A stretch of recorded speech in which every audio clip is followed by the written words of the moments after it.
Welcome back. Well, as the old adage goes, when life gives you lemons, make lemonade. Mary Hostetter took the message to heart, but with apples. Andrew McCrae is touring the American countryside and has the story.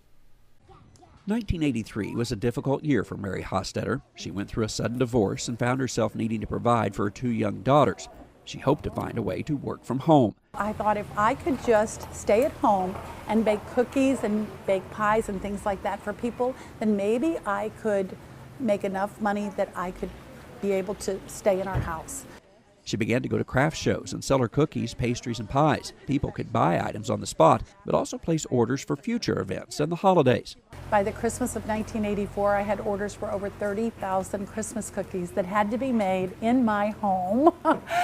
After the Christmas of 1984, she found a location in Kimmswick, Missouri, along the banks of the Mississippi River, where she could open a restaurant and bakery.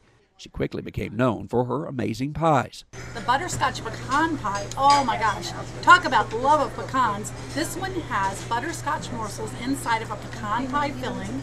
It has a pound of pecan halves on top, and it's drizzled with a caramel butterscotch glaze. So you will definitely get your fill of pecans in this pie. The showcase of pies was bringing in quite a crowd, but then in the summer of 1993, rain simply would not stop here and throughout the Midwest. The Blue Owl's location along the river was suddenly in the path of a 500-year flood. We had time to build a levee. The levee was built to withstand a 50-foot crest. It took weeks to build that levee and make it strong enough. The water rose to 49.9 feet. The 50-foot levee held, and the town and Blue Owl was saved. Mary wanted to do something to say thanks to those who had volunteered to save the town's homes and businesses. We decided that if we could build a pie that resembled the levee that saved the town of Kimmswick, maybe that would be something really positive for people to enjoy. The Levee High apple pie, as it became known, really stood out in the display case and caused some confusion as well.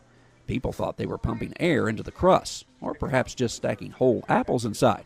It was actually a marvel of dessert architecture. The apples for the big pie, 18 apples, were hand peeled and sliced at that time. They were each hand placed. That's right, 18 full apples sliced and hand placed into one pie that can reach 8 inches tall. Quite impressive. And then a caramel topping was added to the outside to resemble the rocks and sandbags that topped the levee. This pie is so famous, people come here to first photograph it, then to eat it, and then study and try a multitude of other choices. Between Thanksgiving and Christmas, people come here to enjoy a dessert and then buy pies to send to others.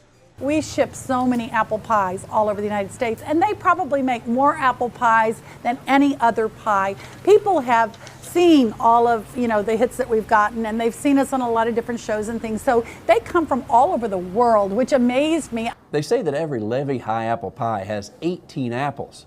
And that means this piece has over 2 apples. So instead of dessert, this is probably just a good, healthy meal.